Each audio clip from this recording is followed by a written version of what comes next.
Halo Bapak Ibu Saudara dan Cek. Saudari di Jadi mana terima saja kasih berada. kepada segenap pengurus klasis. Mari Saya kita boleh dengarkan diundangkan khotbah Bapak pimpin Pendeta ibadah dan juga pembinaan Raseli nantinya. Sinampe MTH pada Dan semua panitia yang terlibat, KAM OIG rekan-rekan pendeta perayaan yang kenaikan Tuhan sama-sama Yesus ke diberkati surga Klasis Malimbong Memang unik saya yang katakan ya. dilaksanakan pada Mungkin ini klasis hari yang Kamis, pertama beraya dalam 4 Juli 2024. klasis yang pertama. Silahkan lapangan Paratbo. dibuatkan TikTok ini ya. Teman-teman, mari kita tonton.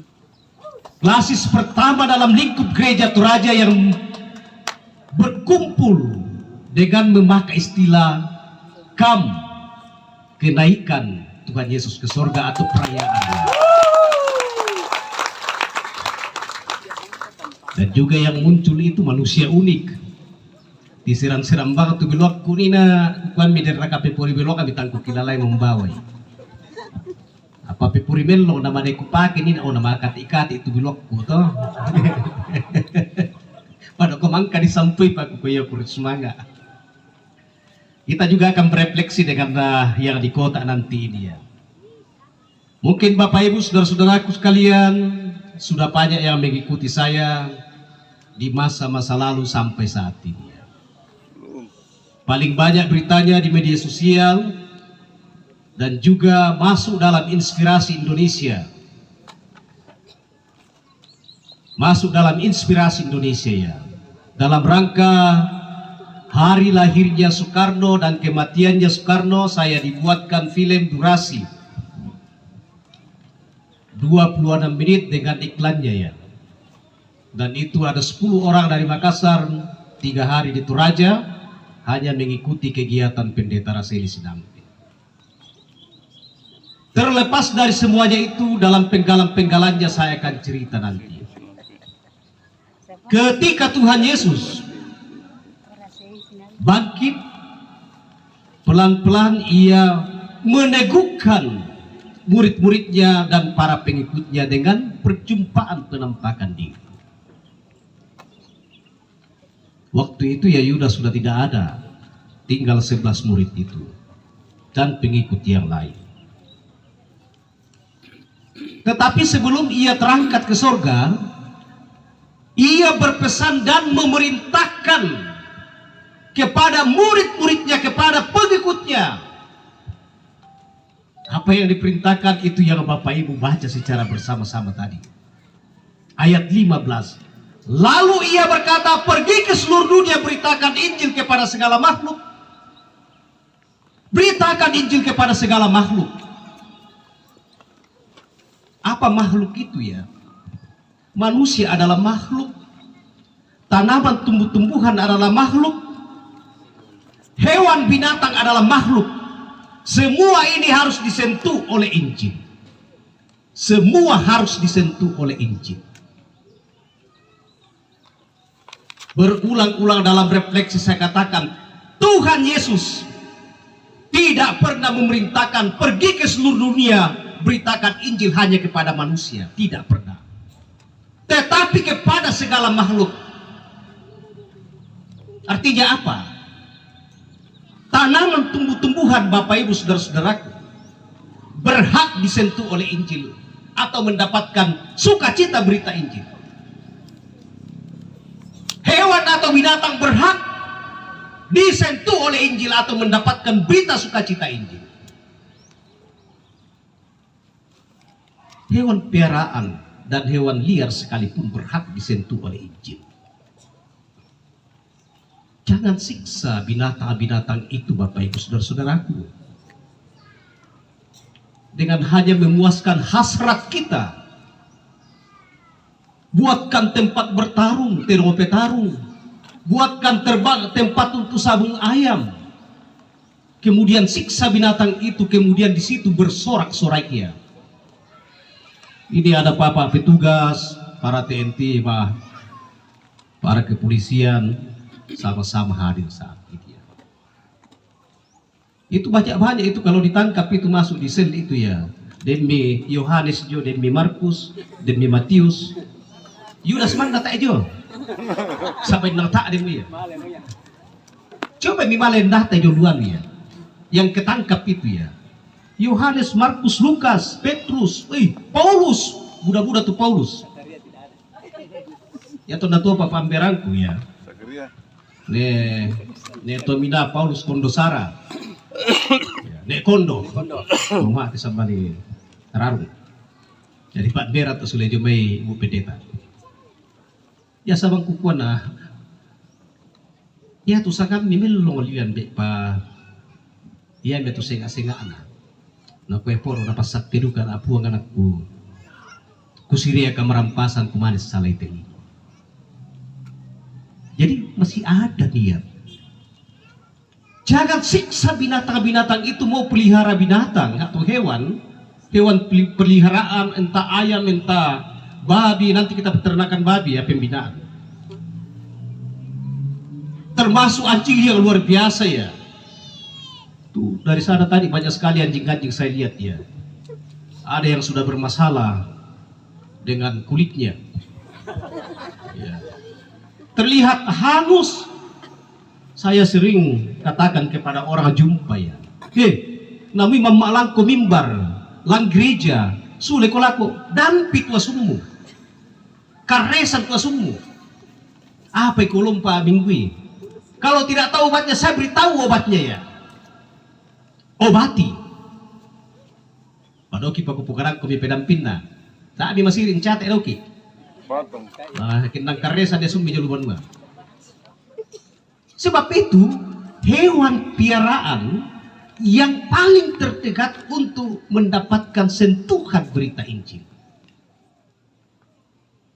Pohon-pohon di jalan itu Bapak Ibu, tanaman tumbuh-tumbuhan mengeluarkan oksigen segar, menyimpan air, pohon-pohon seperti ini. Kita menghirup oksigen segar saat ini ya. Saya nggak tahu siapa yang tanam, tetapi pasti kita menghirup oksigen segar. Begitu luar biasanya, dia tidak minta bayar. Bayar anak patah surang kon oksigen segar. Sekian banyak toksin beracun yang bertebaran di udara ini ya. Tetapi dinetralisir oleh oksigen segar yang dikeluarkan oleh tanaman atau tumbuh-tumbuhan. Dia berhak disentuh oleh Injil. Jangan lukai. Salah satu cara yang masih sering muncul kita lihat di jalan, cara orang melukai pohon-pohon ialah paku karena hasratnya ya. Pasang baliho, pasang poster-posternya di situ, dipaku ya. Itu melukai ya, kejahatan luar biasa. Jadi Bapak Ibu saudara-saudaraku yang masih caleg-caleg atau siapa tim sukses itu, hentikan ya. Apalagi kalau pakai istilah menderes atau menderes ya. Tahu itu pohon yang besar dikuliti keliling, mungkin 1 meter ke bawah dikuliti dengan maksud supaya mati. Saya menegur beberapa orang Anda orang Kristen, ini kejahatan pula ya. Kalau mau tebang pohon ini, tebang secara terhormat. Betapa luar biasanya, kau tidak sadar bahwa pohon ini sudah berjasa bagi banyak orang mengeluarkan oksigen segar. Dan itu perintah Tuhan Yesus. Dan seterusnya Bapak Ibu saudara-saudaraku sekalian. Jadi 3 hal itu mesti disentuh oleh Injil. Manusianya, tumbuh-tumbuhan, tanaman, hewan atau binatang. Manusianya tidak ada masalah. Para pengkhotbah siapapun dia berusaha untuk membenahi diri saat ini. Bagaimana belajar firman Tuhan, adakah cara yang sangat-sangat praktis untuk menerjemahkan firman Tuhan itu kepada banyak orang. Kalau kami pendeta itu banyak-banyak belajar entah metode berkhotbah, ekspositori, evangelical explosion, gerakan cinta Alkitab, langham dan seterusnya.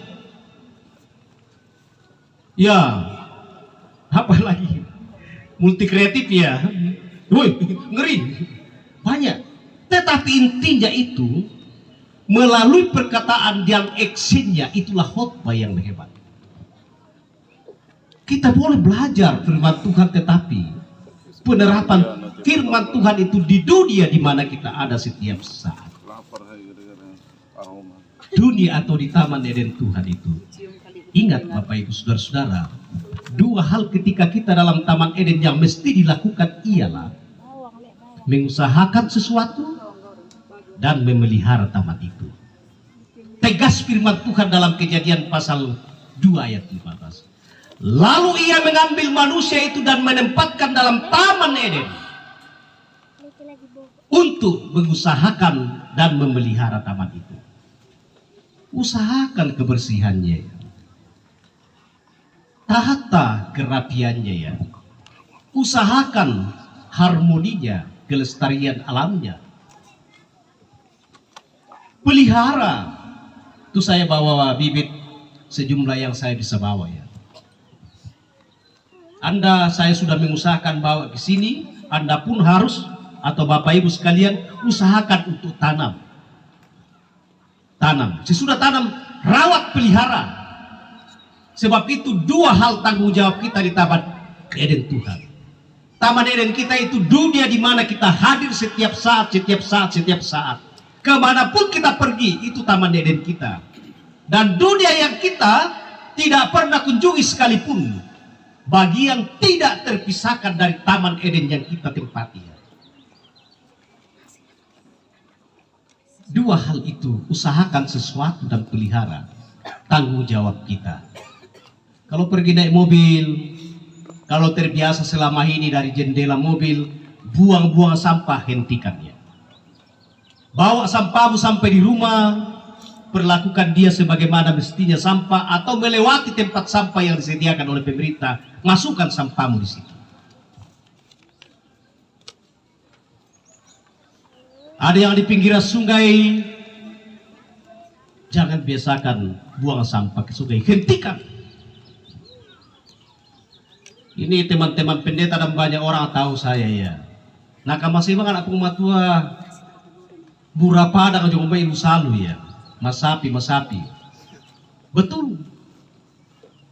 Sebab ketika saya di sungai sudah 20-an tahun lebih ya. Ingat, pendeta Raseli itu tidak pernah meludahi sungai. Tidak pernah meludahi sungai. Apalagi membuang sampah ya. Saya punya rasa hormat ya. Sungai ini dibutuhkan oleh banyak orang airnya ya. Dan mesti kita lestarikan. Nggak tak aku kemudian situdur ke salu ya. Tak atun hakimi na entah malam entah siang. Tetapi hati nuraniku menghakimiku. Mudah-mudahan pulang nanti ingat-ingat yang tinggal di pinggiran sungai. Dami Pak Tiberu pangatu salu. Sebagai rasa hormat kita terhadap alam ciptaan Tuhan. Ya munakupung matua alam Mazmur 19 ayat 2. Langit menceritakan kemuliaan Allah dan cakrawala memberitakan pekerjaan tangannya.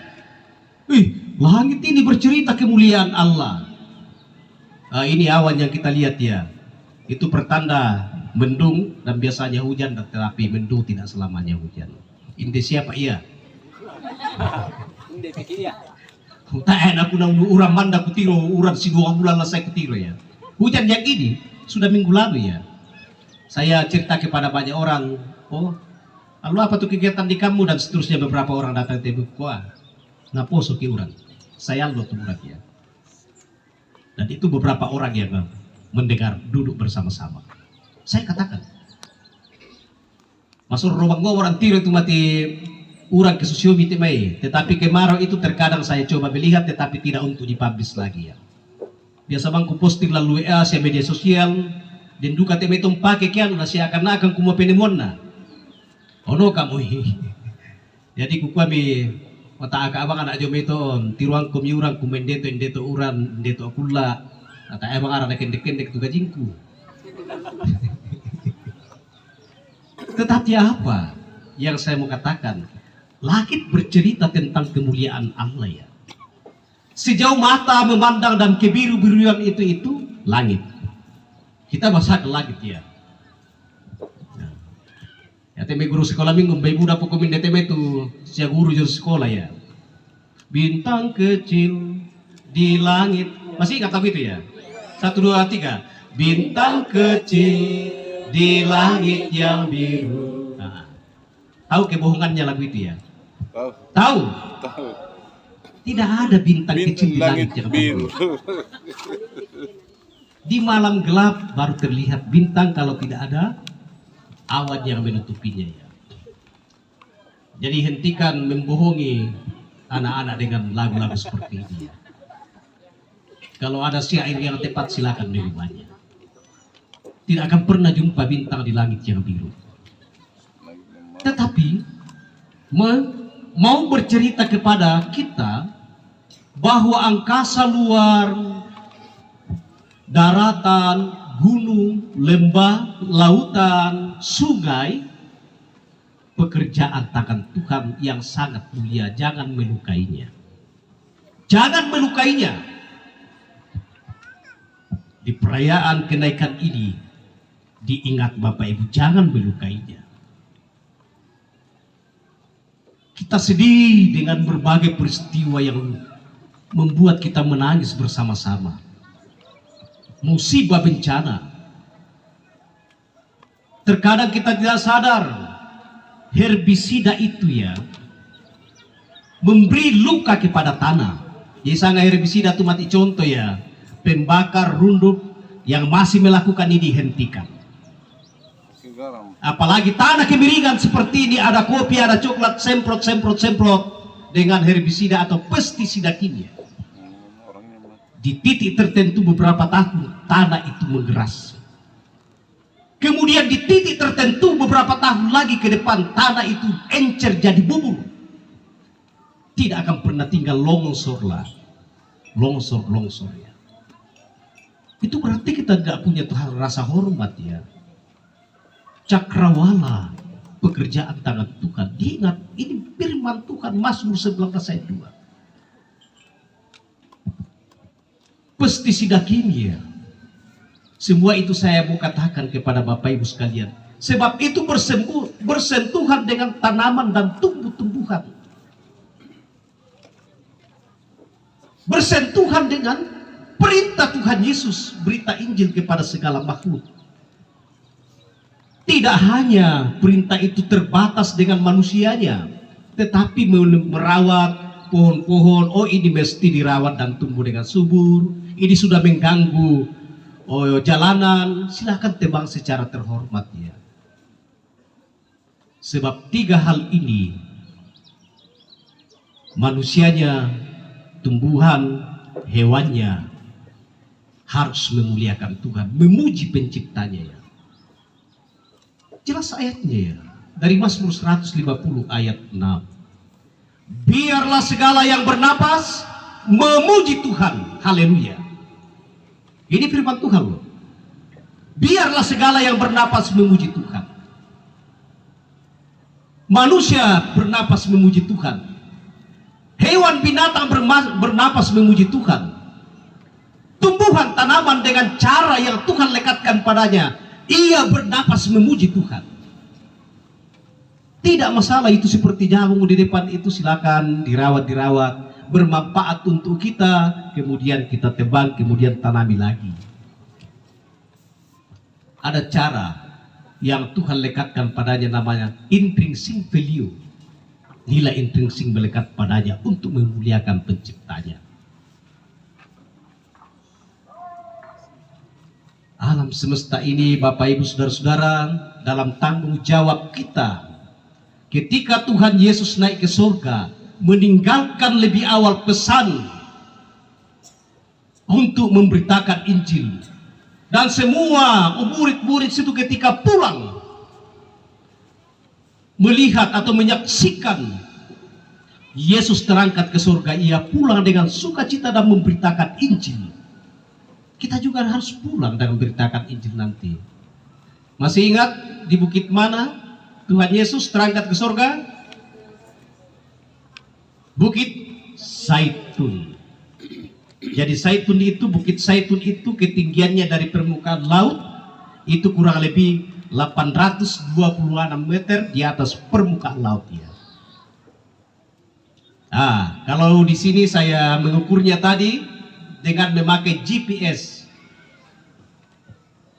Global Positioning System.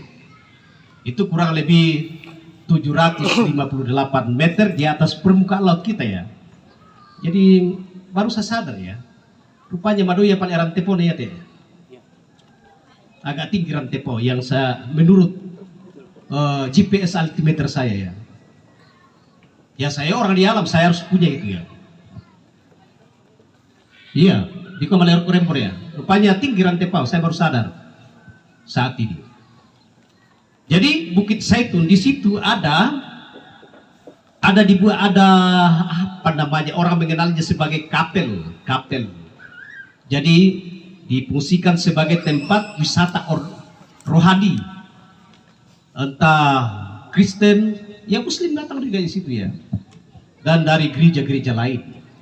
Ada satu kota, ya rumah ibadah yang agak bundar itu, kalau lihat dalam Google itu Bapak Ibu silakan ada, tapi saya sudah melihat langsung di tahun 2015 ya. Jadi ada kota seperti itu, kemudian di kota akan lagi dalam, oh ini batu yang diinjak oleh Tuhan Yesus terakhir kali di bumi, kemudian terangkatlah dia ke surga. Ya, pasti aku kakak pak taem kutan dayar katuna keluar kain do limanna letekna.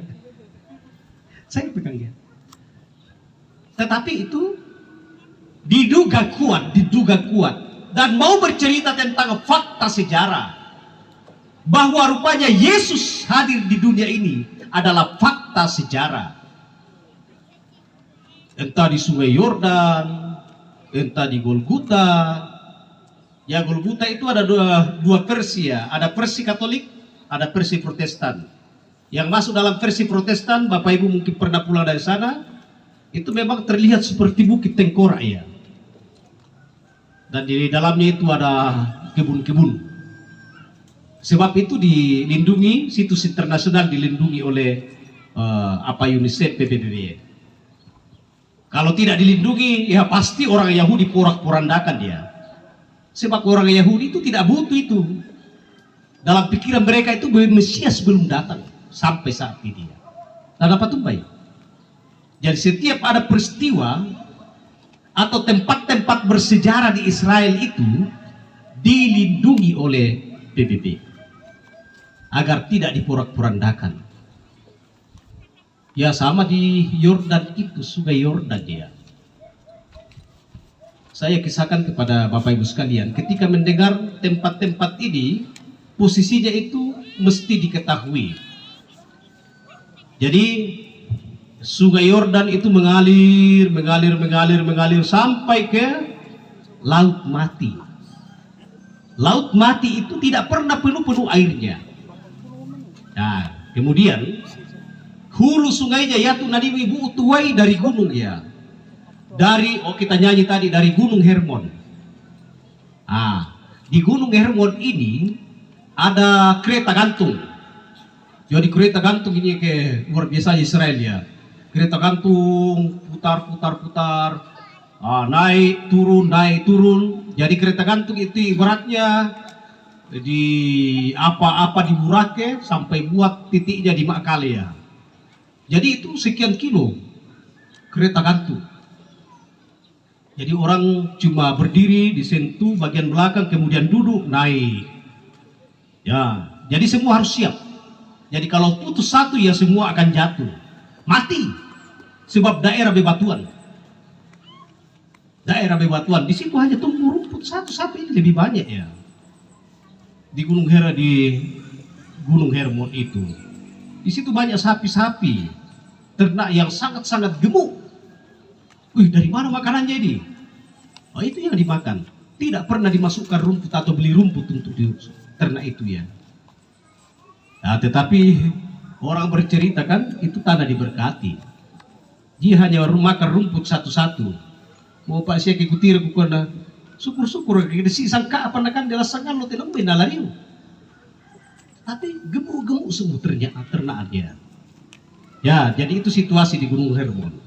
Kemudian dari Gunung Hermon itu mengalir air. Gunung Hermon ini ketinggiannya ya 2000 meter, kurang lebih di atas permukaan laut. jadi mado. Kemudian ngalir air dari sana, ngalir masuk ke sungai Yordan, melewati sungai Yordan ya. Sungai Yordan ini Bapak Ibu, bagi anak-anakku sekalian yang belum terlalu paham yang namanya ketinggian di atas permukaan laut. Ini air laut. Air laut ini diukur. Nah, berapa tingginya daerah Parapo ini di atas permukaan laut? Wai Tasik. Oh, direken. Oh, sekitar 758 ya. Nah, tetapi Sungai Yordan ini air laut. Diukur ke bawah. Dia di bawah permukaan laut. Oh, diukur. Oh ya, 200 sekian meter di bawah permukaan laut dia. Sungai Yordan. Kemudian airnya mengalir lagi masuk ke Laut Mati. Tahu peristiwa di Laut Mati? Apa? Itu terbelah dua ya, Musa nyebrangkan umat. Nah, udah masuk ke Laut Mati, turun lagi sampai 400 sekian di bawah permukaan Laut Mati itu ya.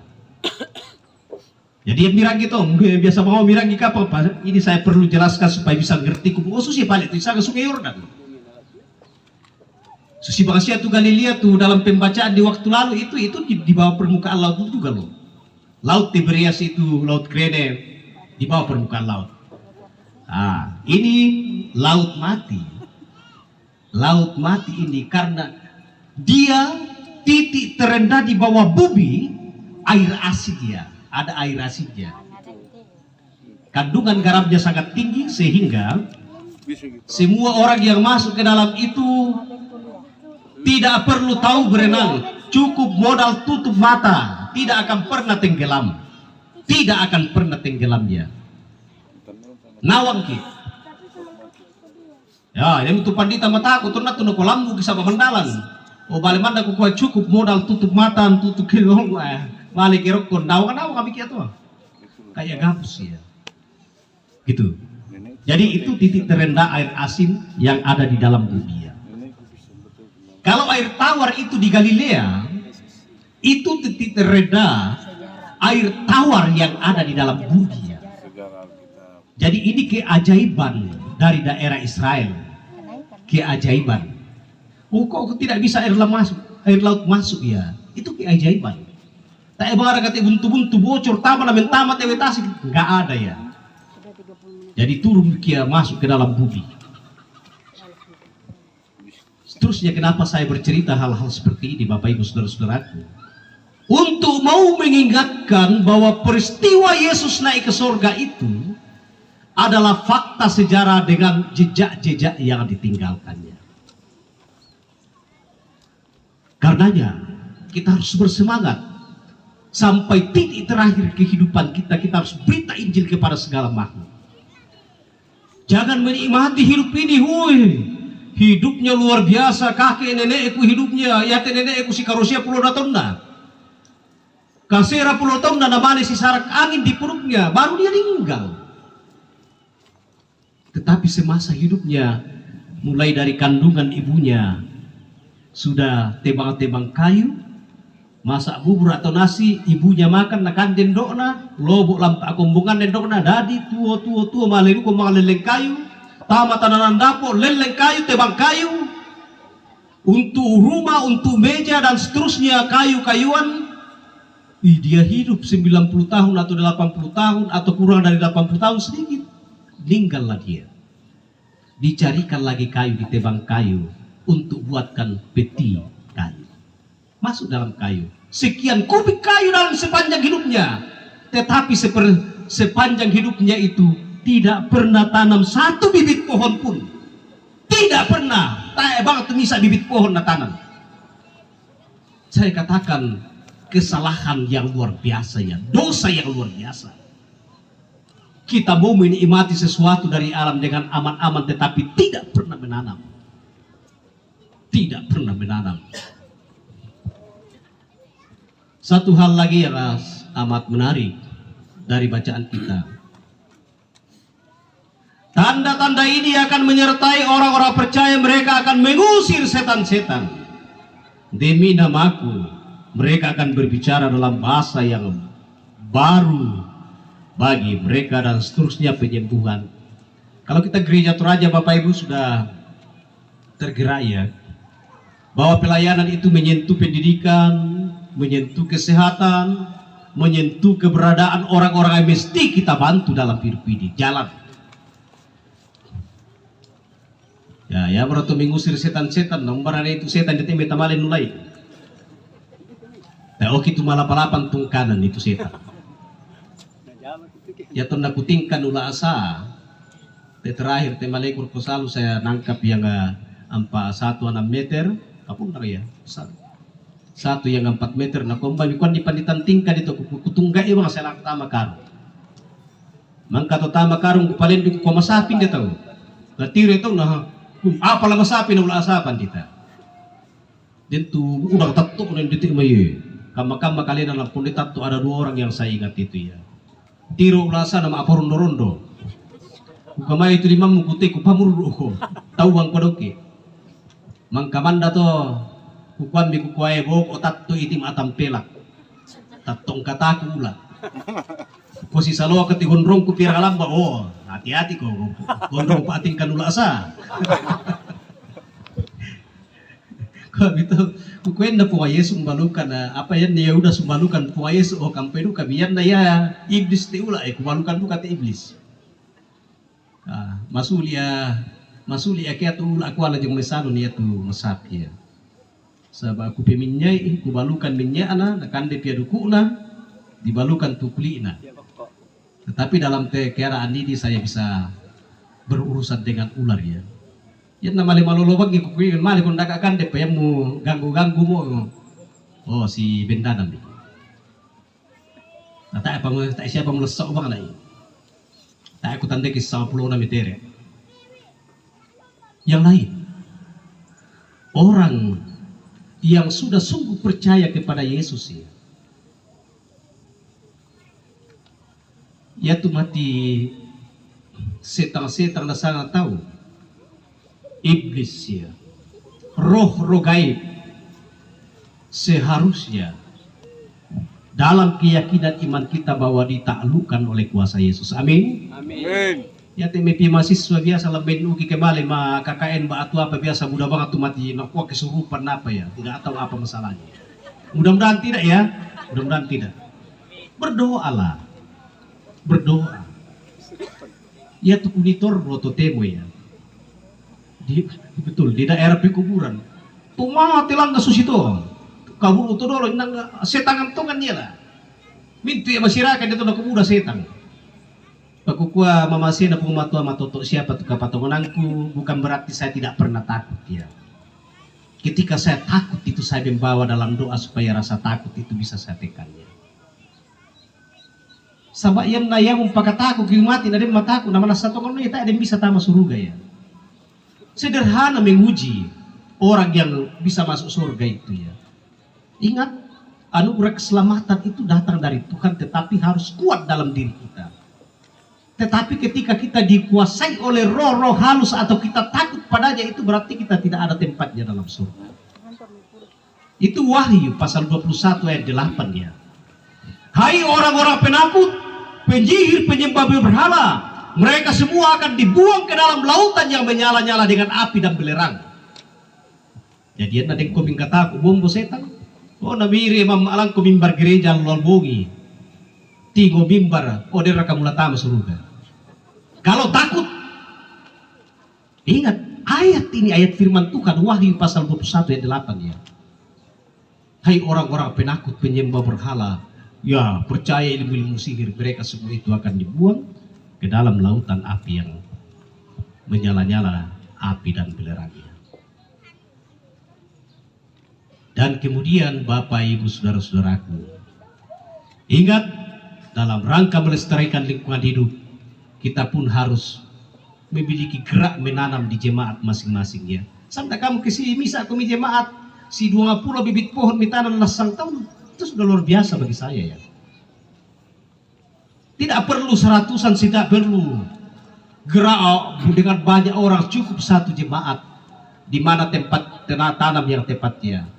Supaya bumi ini, daerah kita ini yang sebagai Tower of Water bisa terpelihara dengan baik. Tidak ada longsor-longsor bang. Tidak ada susito na pokada kitab na bibika tetapi bumi ini akan menjadi tandus oleh karena penduduknya sebagai akibat perbuatan mereka. Itu Mika pasal 7 ayat 13 ya. Sampai yang namanya nakara itu mengeleleng sela pomate dilelengan kayu digaragam pati kayu. Tak emang ngapa tanah.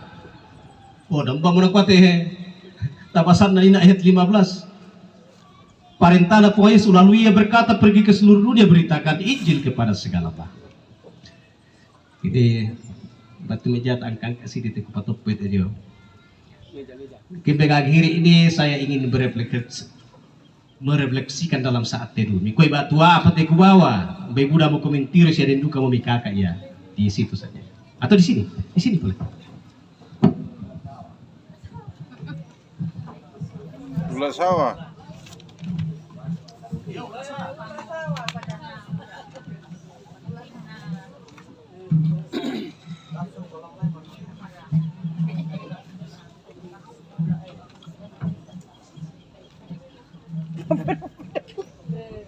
Kalpataru. Kalpataru pendidikan lingkungan. Kalpataru.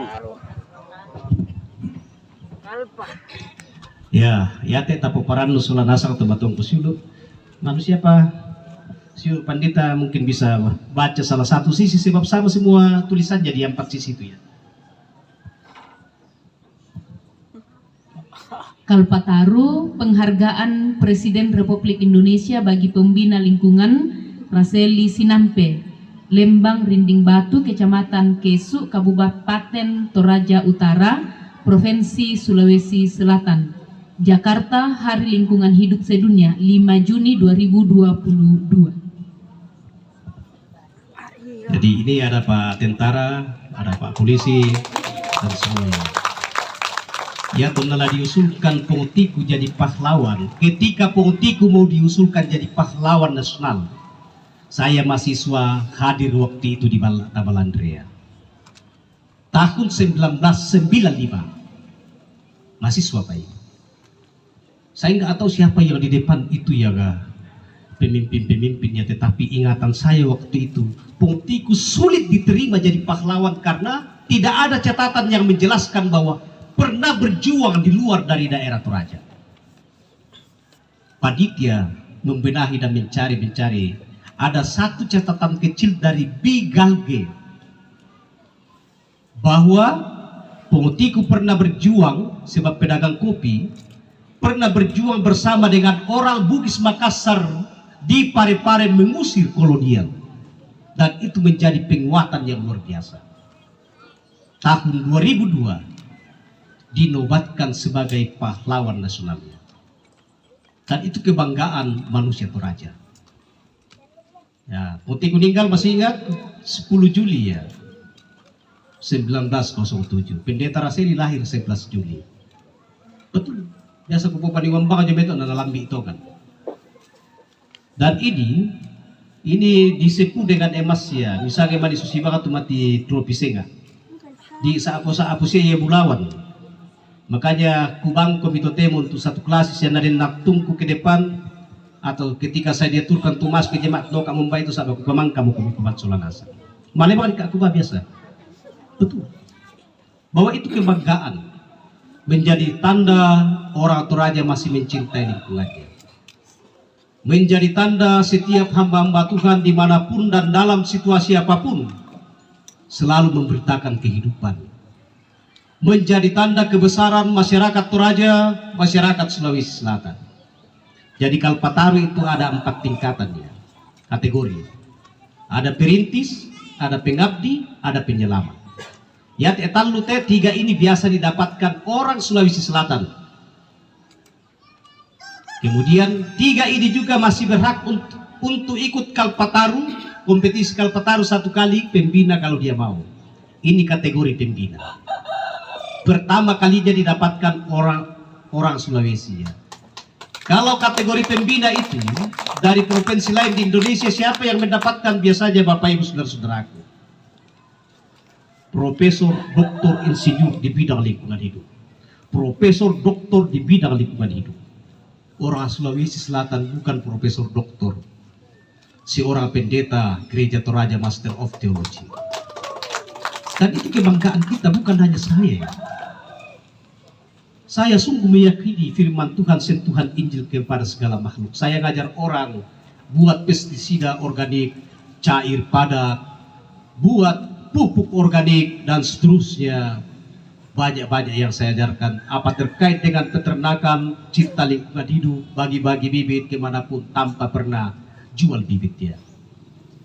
Di gereja Toraja jalan dengan itu, dan juga semua kita tergerak dalam hal itu. Jadi biasa mariga-riga banget aja itu, nak itu Pandita Raseli biasa mariga-rigan male melayani biasa pakai roda 3 ya. Dan anak kuda 2 masih tunak ke papa, saya tidak akan pernah naik kendaraannya papa lagi ya. Rupanya itu kendaraan sampah. Ada saat itu begitu malunya kepada teman-temannya. Siapa itu yang ngebonca, yang drivernya, supirnya itu? Dia diam saja. Tahu-taunya temannya katakan, itu om bukan? Ya. Ya betul, karena malu. Baru saya sadar waktu itu, nak kesirisan apa anakku. Tetapi ketika diberitahu dalam canda dan seterusnya, dia nangis. Iya papa, salah saya. Tetapi ketika ditetapkan dapat ini, kami nginap di hotel berbintang 5 di Jakarta di lantai 16.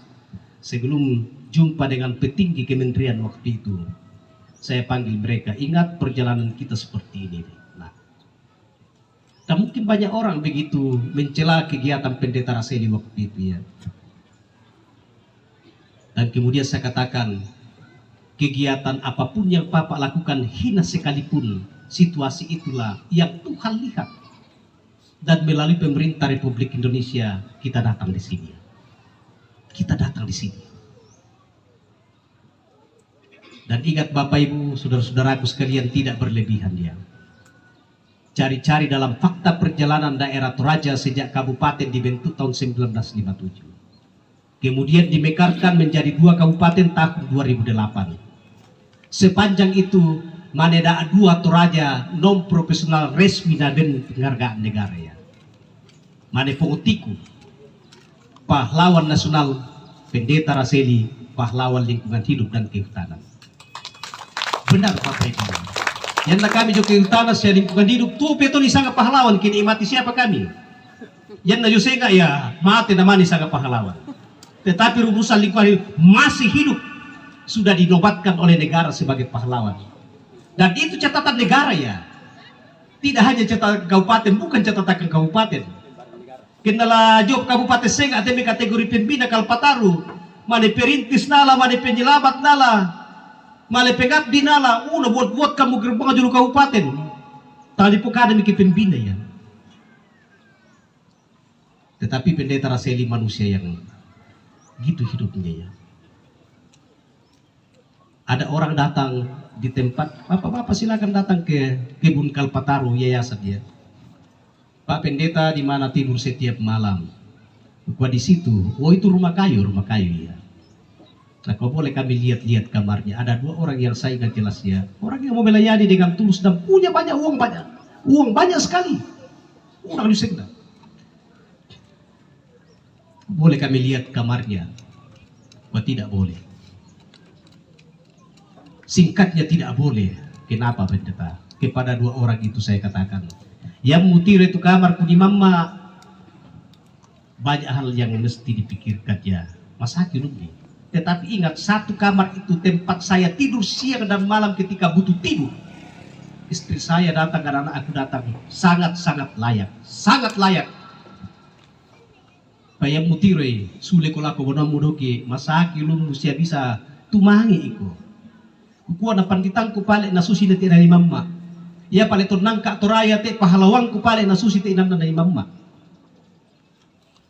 Tidak perlu diperbaiki. Dan sekian tahun lamanya Bapak Ibu saudara-saudaraku. Nabina negara sekian puluh juta, kukuha tidak saya melakukan kegiatan ini dengan tulus hati. Uang itu saya kembalikan kepada negara. Nabina atau pada kami 1 hektar. Karena penghargaan Kalpataru lewat Pak Mantan Bupati Tanah Toraja Pak Tarsis Kodrat diberikan secara pribadi dengan hitung-hitungan, dengan pertimbangan, dengan perenungan, saya katakan saya mau terima tanah itu, tetapi diberikan kepada yayasan. Sudah diakta notariskan menjadi milik gereja Toraja. Nah, kami tahu nak baga-baga te pendeta Raseli dan napa nabi itu napa sulit kami. Saya tahu benar ketika berkat itu sudah tertuju pada diri saya. Bukan yang merana baga-baga na to na bin di penghargaan bonus pelayanan pengumatuan apa para apaknya. Jadi mahasiswa harus ingat, silakan buka nama Kalpataru Tarata Toraja, itu kan muncul banyak ya. Jadi apa maksudnya Bapak Ibu Saudara-saudara? Alam ini disentuh oleh Injil. Alam ini cukup menyediakan setiap kebutuhan kita. Kata Mahatma Gandhi, if profit is enough to satisfy every man needs but not every man greed. Bumi menyediakan cukup kebutuhan setiap orang, tetapi tidak untuk manusia rakus.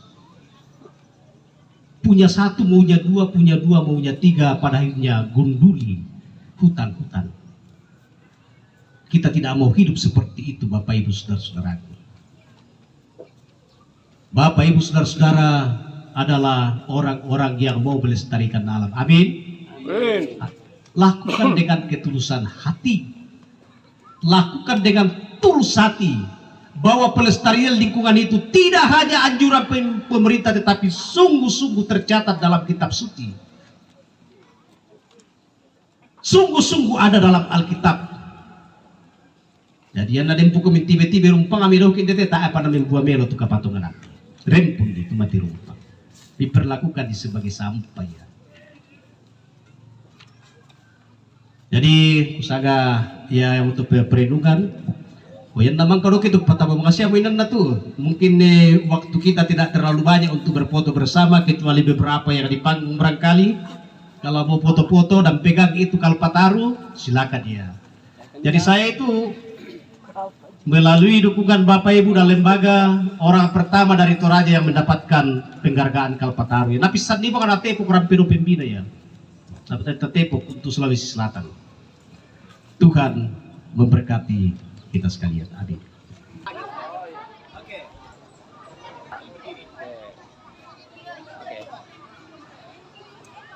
Terima kasih teman-teman telah menonton dan mendengarkan khotbah Bapak Pendeta Raseli Sinampe MTA. Tuhan memberkati kita.